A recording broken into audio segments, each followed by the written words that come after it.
Hello my dear students, today we will do ecological factor, biotic factors और ecological living factors. Living factors में हमारे आ जाते हैं वो सारे लिविंग ऑर्गेनिज्म, चाहे वो बैक्टीरिया है, चाहे वो फंजाई है, चाहे वो मैमल्स हैं, चाहे वो बर्ड्स हैं, चाहे वो एम्फीबिया हैं, सब, ठीक है। तो इनमें जो है बहुत स्ट्रगल होता है, वो एक दूसरे को इफेक्ट करते हैं। तो इस तरह के इंटरेक्शन अगर हम स्टडी करते हैं तो वो दो तरह से कर सकते हैं।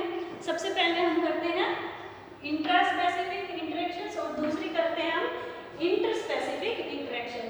इंट्रा स्पेसिफिक इंटरेक्शंस में आता है interactions of organism with in the same species, जबकि इंट्रा स्पेसिफिक में आता है, इंटर स्पेसिफिक में आता है interaction of organism in different species. Intra specific interaction दो टाइप से हो सकती है, या तो कोऑपरेटिव होती है या कम्पिटिटिव होती है। सबसे पहले कोऑपरेटिव की बात करते हैं। कोऑपरेटिव इंटरेक्शंस में इनका अलग अलग बिहेवियर ऑर्गेनिज्म का हम नोट करते हैं और उसको हम स्टडी करते हैं। तो बिहेवियर की बात करते हैं तो सबसे पहले हम मेटिंग बिहेवियर स्टडी करते हैं ऑर्गेनिज्म का, दूसरा हम पेरेंटल केयर उसकी स्टडी करते हैं, तीसरा हम फैमिली फॉर्मेशन स्टडी कर सकते हैं, चौथा हम उसके एग्रीगेशन बिहेवियर स्टडी कर सकते हैं, पांचवा हम डोमिनेंस सबऑर्डिनेशन रिएक्शन उनकी एक दूसरे की हम स्टडी कर सकते हैं, ऑल्टरिज्म बिहेवियर स्टडी कर सकते हैं, लीडरशिप बिहेवियर इसमें हम स्टडी कर सकते हैं, टेरेस्ट्रियल बिहेवियर उनका हम स्टडी कर सकते हैं, और सोसाइटी फॉर्मेशन को हम स्टडी कर सकते हैं, उनकी कम्युनिकेशन किस तरह से होती है, ये सारे हम इंट्रा स्पेसिफिक कोऑपरेटिव इंटरेक्शन के अंदर हम स्टडी कर सकते हैं। तो सबसे पहले first of all we will discuss mating behaviour. Mating behaviour किस लिए होता है कि ऑर्गेनिज्म जो है इसमें एक दूसरे को किस तरह से अट्रैक्ट करते हैं। इसमें सबसे पहले एग्जांपल हम बात करते हैं तो पीकॉक डांसिंग बिहेवियर, जो पीकॉक का है वो एक मेटिंग कॉल होती है to attract the female of the same species, so it is the intra specific interaction.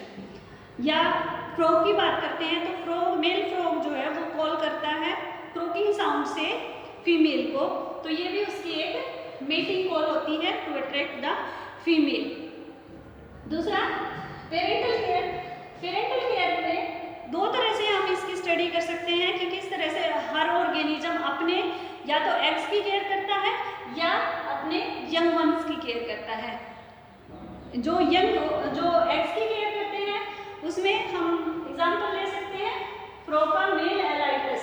Mail एलाइटस क्या करता है, ये अपने एग्स को, मतलब फीमेल के एग्स को अपनी बैक पे कैरी करता है।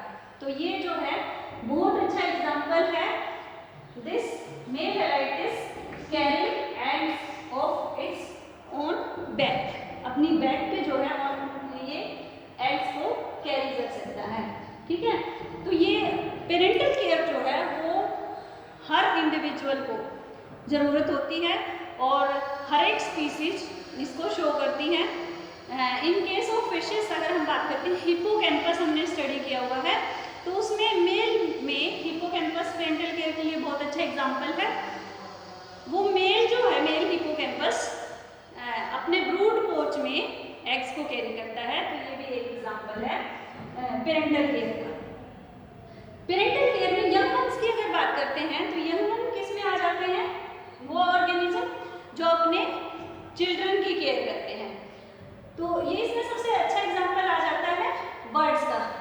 बर्ड्स के अगर पेरेंटल केयर की बात करते हैं तो उनके जो बेबी होते हैं वो अल्ट्रीशियन और न्यूडिकुलस होते हैं।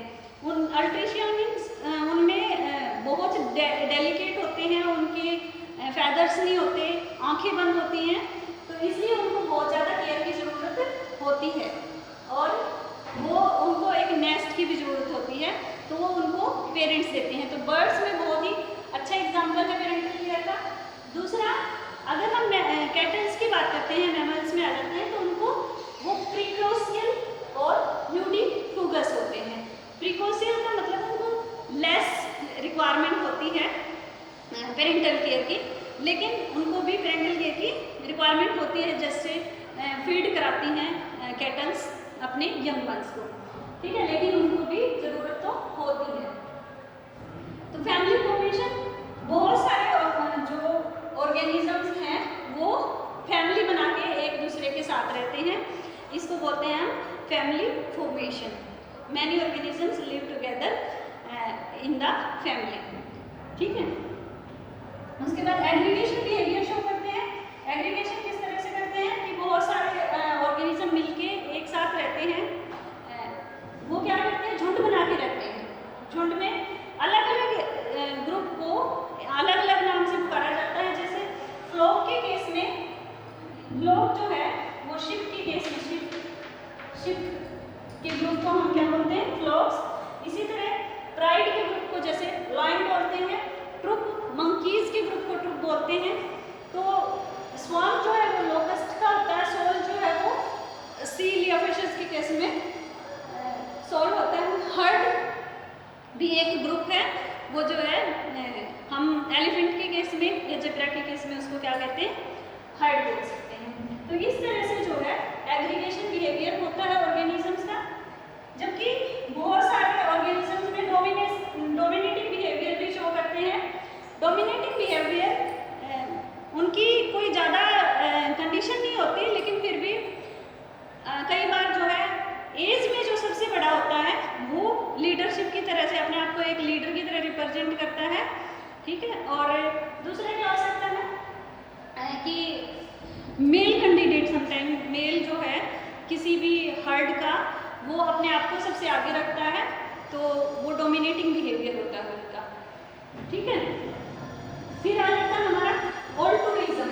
ऑल्टूरिज्म में it is a type of interaction in which altruist sacrifice for its group.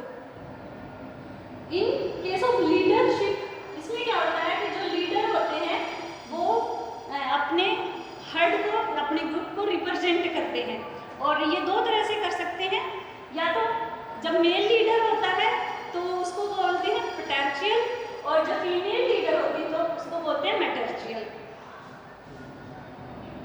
Next आ जाता है हमारा टेरिटोरियलिटी। तो सभी ऑर्गेनिज्म ज़्यादातर अपना एक होम रेंज डिसाइड कर लेते हैं ताकि एक दूसरे को इफेक्ट ना करें, एक दूसरे के साथ उनका जो है कंपटीशन कम हो जाए, इसके लिए वो अपनी अपनी टेरिटरी, अपना होम रेंज डिसाइड कर लेते हैं। तो जिस में की कंपटीशन हो जाता है ऑर्गेनिजम्स का कम, और कम कंपटीशन होने के कारण उनको एक तो रिप्रोडक्शन के चांसेस बढ़ जाते हैं, दूसरा फूड की स्कैरेसिटी नहीं रहती है। फिर आ जाती है सोसाइटी फॉर्मेशन। तो जब बहुत सारे ऑर्गेनिज्म मिलके सेम स्पीसीज के अपनी एक सोसाइटी बना लेते हैं और उसमें क्लम्पिंग बिहेवियर से वो रहते हैं, तो डिफरेंट डिफरेंट सोसाइटीज इकट्ठे होकर रहते हैं इसमें। फिर क्या है, कम्युनिकेशन। कम्युनिकेशन किस तरह से करते हैं, लाइक अगर हम बात करते हैं हनी बी की, तो उसमें दो तरह के डांस होते हैं। एक तो होता है बैगल डांस, और बैगल डांस जो है वो क्या किसमें करती है, वो डायरेक्शन डिसाइड करती है फूड की कि किस डायरेक्शन में, सन की डायरेक्शन से, कि फूड की लोकेशन किस तरफ है, वो है बैगल डांस। बैगल डांस जो है, waggle dance it is in reference to the sun. दूसरा एक और तरह से एक टेल वैगल डांस होता है और एक सिंपल वैगल डांस होता है, जिसमें कि एक तो वो बताते हैं कि जो फूड की लोकेशन है वो within the area of 75 metre है, और दूसरा जो है टेल वैगल डांस में बात करते हैं तो ये बताती है कि जो फूड की लोकेशन है वो 75 मीटर से ज़्यादा है। तो इस तरह से उनका कम्युनिकेशन होता है। कम्युनिकेशन वो एक और तरह से भी कर सकते हैं, जैसे फिरोमोन्स। बहुत सारे इंसेक्ट्स में हमने देखा है कि वो फिरोमोन्स रिलीज करते हैं।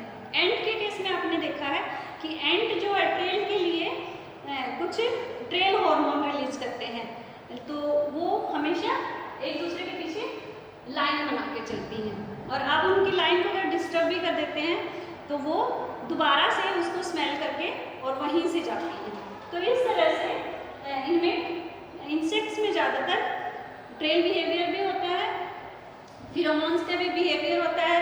फिरोमोन्स जो है मेल और फीमेल एक दूसरे को अट्रैक्ट करने के लिए भी करते हैं और उनके लोकेशन के लिए भी, अपने जो है होम रेंज डिसाइड करने के लिए भी करते हैं।